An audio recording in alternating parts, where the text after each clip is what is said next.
Okay, we're going to show you how to install a vertical blind inside mount. Each blind will come with clips. The easiest way is to just screw them into the top of the valance first, just a little bit.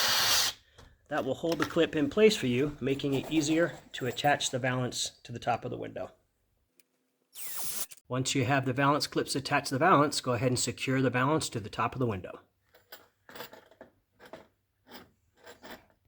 You can adjust in or out of the window a little further back, a little further out, depending on how deep your window is.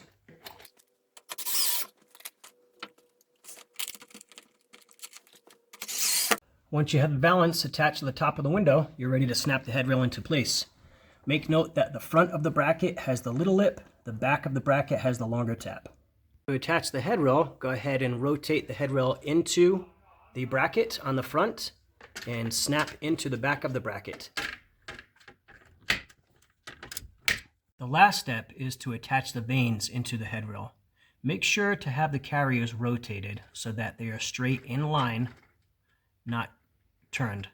Once the carriers are properly aligned, go ahead and snap the slats into the headrail by pushing up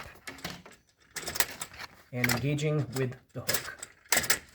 That's all there is to it. Once you snap the vanes in, your vertical blind is ready to go.